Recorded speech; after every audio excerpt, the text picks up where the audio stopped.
Saudara, pernahkah saudara mendengar tentang uang tumbal atau sejumlah uang yang digunakan oleh pemilik pesugihan untuk menumbalkan bagi siapa saja yang mengambil uang tersebut? Mungkin hal ini asing kedengarannya, atau mungkin saudara baru mendengar, atau bahkan saudara telah mendengar berita-berita tentang tumbal uang yang akan memakan korban bagi si pengambil uang tersebut yang sudah diletakkan atau dibuang di jalan. Saudara, di zaman yang semakin modern, semakin canggih ini, ritual-ritual pesugihan pun semakin canggih dan semakin modern. Bahkan ritual pesugihan bisa dijalankan secara online, dan tumbalnya pun bisa dibuat secara online juga. Salah satunya dengan cara tumbal uang pesugihan.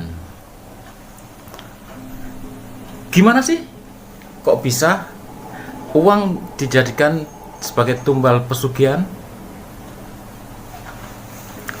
Ada beberapa cara yang disetujui oleh para dukun atau para pengemban ilmu pesugihan yang dimaksudkan untuk mempermudah para pelaku ilmu pesugihan tersebut agar tidak terlalu ribet mencari tumbal, yaitu dengan jalan mereka memberikan sejumlah uang, entah itu ratusan ribu atau jutaan, hanya untuk mendapatkan sesosok atau satu jiwa untuk ditumbalkan sebagai tumbal pesugihan mereka. Mungkin rasanya aneh ya, kok bisa ya sejumlah uang tersebut bisa menggantikan tumbal bagi pelaku pesugihan tersebut. Saudara, seiring dengan perkembangan zaman dan kemampuan berpikir manusia yang semakin maju, segala sesuatu itu bisa terjadi dan bisa dilakukan, termasuk dalam hal-hal klinik dan mistik. Jadi jangan kaget atau terkejut atau terkagum-kagum, karena ini memang benar dan nyata adanya.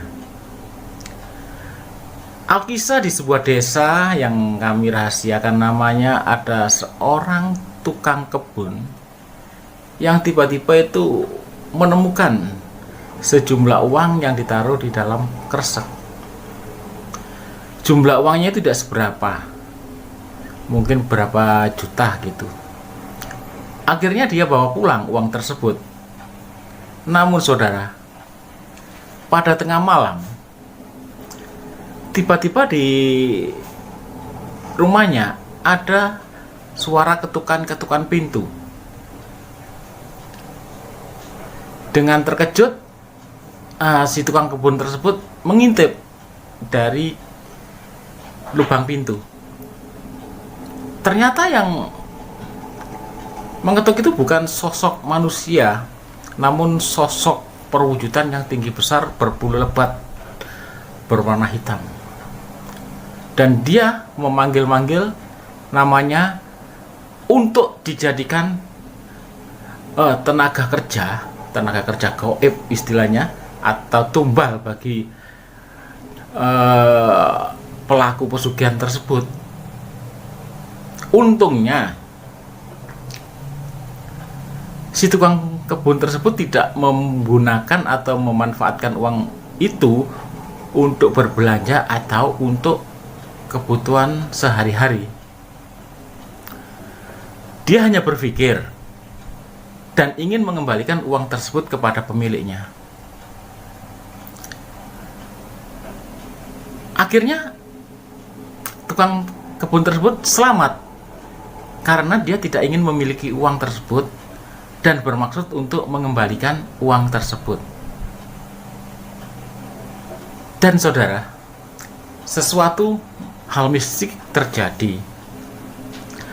Uang tersebut lenyap. karena si tukang kebun tersebut tidak memiliki sifat rakus, tamak, dan ingin menggunakan uang itu untuk kepentingannya sendiri. Namun si tukang kebun tersebut hendak mengembalikan uang itu kepada yang empunya pemilik uang tersebut. Dari pelajaran ini, saudara, kita bisa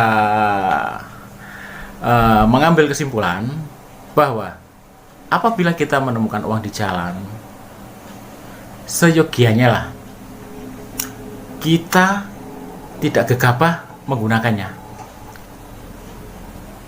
karena bukan tidak mustahil uang tersebut adalah uang pesugihan yang akan menjadikan tumbal bagi siapapun yang mengambil uang tersebut. Sebaiknya apabila saudara menemui hal-hal seperti itu, menemukan uang atau yang lain-lain, saudara simpan atau saudara berikan ke kantor polisi atau ke tempat-tempat yang berhak menerimanya, agar saudara tidak mendapat masalah di kemudian hari. Terima kasih saudara telah menyimak sharing dari kami. Harapan kami saudara diberi kesehatan, keselamatan, dan berkat yang melimpah. Amin.